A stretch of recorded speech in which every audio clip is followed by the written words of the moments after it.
მერაბ, შენი დიდი გულშემატკივარი ვარ, თუმცა სიმართლე უნდა გითხრა. შენი ცოტათი მშურს, რადგან რეკორდის მოხსნას აპირებ. ჯერჯერობით მე და შენ 3 გამარჯვებების სერიები გვაქვს, ერთ კალენდარულ წელსში და სულ მალე ალბათ პირველი იქნები, ვინც რეკორდს დაამყარებს. შესაბამისად, ჩვენს კლუბს ძალიან მალე დატოვებ და ახალ კლუბს დაიწყებ, სადაც მხოლოდ შენ და შენაირი რეკორდის მქონე მებრძოლები იქნებიან. რა შეგრძნებაა მერაბ, რომ შესაძლოა პირველი იყო, ვინც ამას გააკეთებს. დიახ, ამაზე ძალიან ბევრს არ ვფიქრობ. უფრო ჩემს შემდეგ ბრძოლაზე ვარ კონცენტრირებული. თუმცა გეთანხმები. ყოველთვის კარგი შეგრძნებაა, როცა ახალ რეკორდს ამყარებ.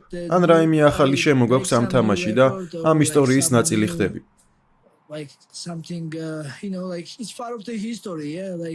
გამარჯვებების სერიების ქონა რეზიუმეში ნამდვილად მაგარია.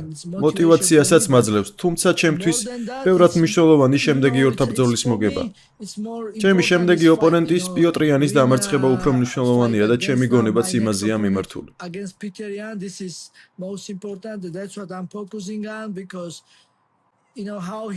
იცით რა, ნახავდით ალბათ ის როგორ ვარჯიშობს, ამიტომ არ უნდა მოუდუნდე და მასზე ბევრად უკეთესად უნდა ვივარჯიშო. მერაბ, მე ეჭვება ბევრი ხდებოდეს იმას თუ რას აკეთებ ან რის გაკეთებას ვცდილობ.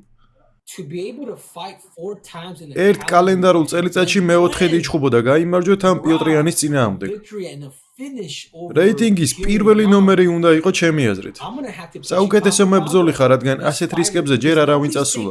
ძალიან ბევრი ამბობს, რომ კი შეგიძლია შენი მოწინააღმდეგეების გათიშვა, მხოლოდ მაშინ, როცა წელიწადში 2-ჯერ იბრძვი.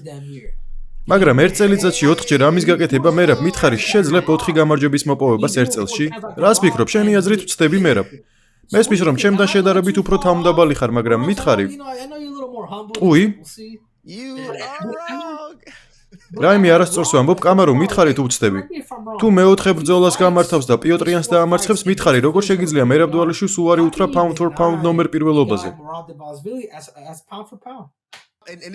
გეტყვი მე რას ვფიქრობ. გახსოვს ჩემი pound for pound ცია როგორი იყო? ილია იყო პირველ ადგილზე.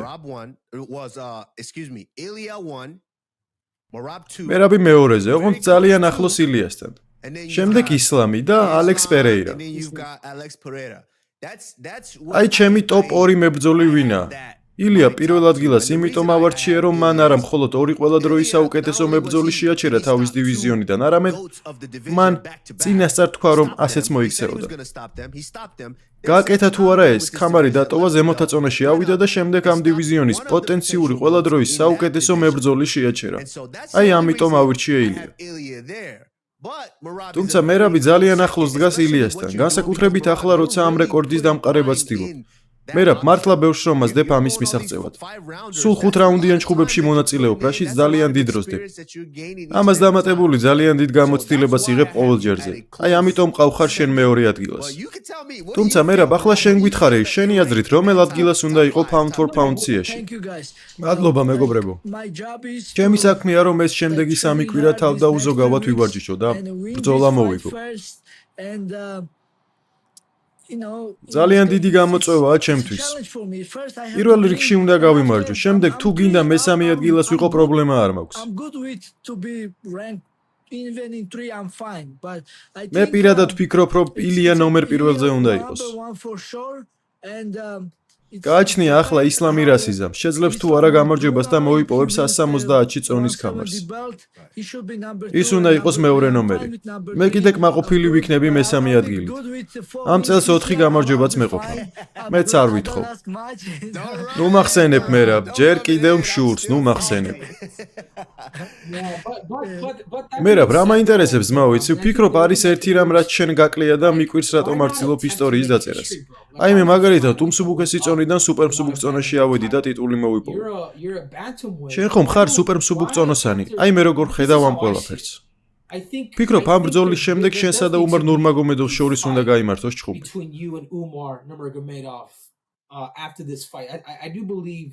ესაა ჩემი აზრი. ვფიქრობ კონკურენციის მხრივ ტაქტიკურად, როგორც ერთი ელიტური მეტოქე მეორე ელიტური მებრძოლის წინააღმდეგ. ამას იმიტომ ვამბობ, რომ ვფიქრობ შენსა და უმარ შორის თანაბარი ჩხუბი შედგა. მე მაგალითად მესამე, მე-4 და მე-5 რაუნდი შენ მოგეცი. პირველი და მეორე კი უმარს. ჩემი აზრით, პიოტრიანს დაამარცხებ თუ არა უმარ ნურმაგომედოვთან უნდა იჩხუბო. გაიმარჯვებ თუ არა, ჩემი აზრით ზემოთა წონაში უნდა ახვიდე. როდის იქნება მერაბ-დვალიშვილი მზად რომ ზემოთ თავიდეს და ახალი დივიზიონი დაიპყროს? ერთ რამეში უნდა გამოგიტყდე მერაბ. მეგონა კორი შენს დამარცხებას შეძლებდა. მეგონა მეც შევძლებდი შენს დამარცხებას, მართლა გეუბნები. ყველაფერი პირიქით მოხდა, პატივისცემა დაიმსახურე. ახლა კი კითხავ. როდის აპირებ სულ სხვა წონით კატეგორიაში გადასვლას და შენი სახელის დამკვიდრებას, როგორც ყველა დროის ერთ-ერთი საუკეთესო მებრძოლი?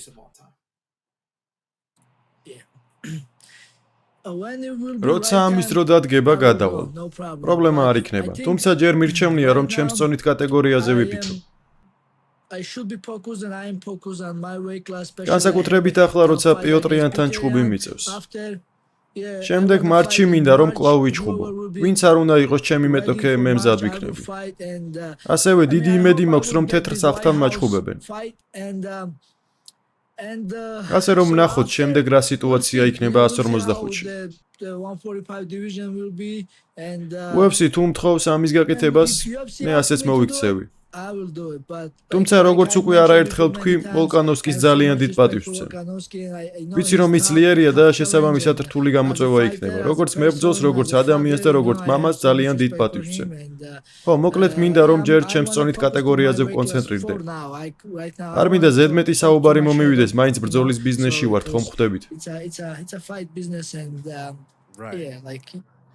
გასაგებია, მერაბ, მისმინე, ჩემპიონი ხარ, ნამდვილი ჩემპიონი. მითხარი, ხალხს შენი სახელი ხომ არ დაავიწყდა? ხოლოდ როგორ ხარ ჩემპიონოთი ხომ არ გესალმებიან? ჩემპიონი ხო შენი ახალი სახელი გახდა? კარგი, მოკლედ, მერაბ, ახლა ჩემპიონი ხარ და როგორც უკვე თქვი, დრო საერთოდ არ გაქვს ან დაკავებული ხარ, ან კიდევ სულ ჩხუბი. თუ სწორად ხვდები იმის დროც კი არ გაქვს რომ ის ფული, რასაც გამოიმუშავებ, დახარჯო. სწრაფად ვერ ასწრებ დახარჯოს, ხო მართალი ვარ. ყოველთვის როცა ბანკის ანგარიშს ამოწმებ, სულ უფრო და უფრო მეტი ფული გვხვდება მან. უბრალოდ ვერ ასწრებ ფულის ხარჯოს. ამას დამატებული საჩუქრებსაც გჩუქნიან. ახლა ხან შენი ვიდეო ნახე, სადაც სულ ახალ მანქანას ატარებდი. ცოტა გვესაუბრე ამ საჩუქრებზე. ჩემს მეგობარს და ჯიუ-ჯიტსუს მწვრთნელს დარწმუნებული ვარ იცნობთ ვეგასიდან. მოკლედ, მან მითხრა რომ რაც უფრო ცნობილი პიროვნება ხდები, მით უფრო ნაკლებ ფულს ხარჯავ. იმიტომ რომ ბევრ საჩუქარს მიიღებ და ბევრი სპონსორები გეყოლებო. და მართალიც არის, რადგან ჩემმა მეგობრებმა და ჩემმა სპონსორმა ავიატორმა ბრწყინვალე საჩუქარი გამიგეთეს. თავიდან მითხრეს რომ მერსედეს მჩუქნიდნენ, მე კიდე დავინტერესდი რომელი მერსედესი იქნებოდა. GL-ის ხომ არა? მითხრეს არაო, G-Wagen-ს გჩუქნითო. შემდეგ უცებ დავგუგლე რომ დავწმუნებულიყავი, თან არ მჯეროდა ხომ გესმის. და შემდეგ ხო, მოკლედ გამახარეს ახალი ლამაზი მანქანით. სიგიჟია. მე პირადად MMA ძალიან მიყვარს. ჩხუბზე ვგიჟდები. ფულის თავისთავად კარგია, მაგრამ ჩემი მთავარი მოტივატორი არ არის. მოტივაციას რაც მაძლევს არის ის, რომ ჩემი ხალხი, ჩემი ქვეყანა, ჩემი გუნდი და ყველა ის ხალხი, ვინც დამეხმარა, ჩემით ამაყობს. ასევე ისიც, რომ UFC-ში ბრძოლა და ისტორიის ნაწილად ყოფნა შემიძლია. და ალბათ იცი რომ ჩვენ მებრძოლები განსაკუთრებული ადამიანები ვართ, რადგან მხოლოდ განსაკუთრებულებს შეუძლიათ აკეთონ ის, რასაც ჩვენ ვაკეთებთ. წონის კლება აიღე მაგალითად. ყოველთვის როცა წონის კლება მიწევს, სულ სტრესში ვარ და ნერვიული. თავად ჩხუბი პრობლემა არაა. მხოლოდ წონის კლება ართული და სტრესული ყოველთვის. ყოველთვის იმაზე ვნერვიულობ, ვაი თუ ვერ შევძელი წონის დაკლება. თუმცა მადლობა ღმერთს, როცა ვიკლებ, სულ გაოგნებული ვარ ხოლმე, როგორ შევძელი 20 ფუნტის დაკლება. ყოველთვის ასე ვარ. სწორედ ამიტომ ვფიქრობ, ჩვენ განსაკუთრებულები ვართ. რასაც ვაკეთებ დიდ შრომას მოითხოვს. სწორედ ეს მაძლევს მოტივაციას, რომ ვასახელო და გავახარო ჩემი ქართველი ხალხი, რომ ჩემით იამაყონ და ღირსეულად წარვადგინო ჩემი ქვეყანა. ფული ამ შემთხვევაში მეორე ხარისხოვანია, თუმცა რა თქმა უნდა, კარგია, როცა ფულიც გაქვს. მე მაგალითად ფინანსურად ძალიან კარგად ვარ და ახლა მხოლოდ კარგი ცოლის ძიებაში ვარ, რადგან მინდა რომ დავქორწინდე და შვილები მყავდეს. ვიცი რომ აღარ მომიწევს სადმე სამსახურის ძიება. ჩემი ოჯახი სრულიად უზრუნველყოფილი იქნება ფინანსურად, რაც ძალიან კარგი შეგრძნებაა.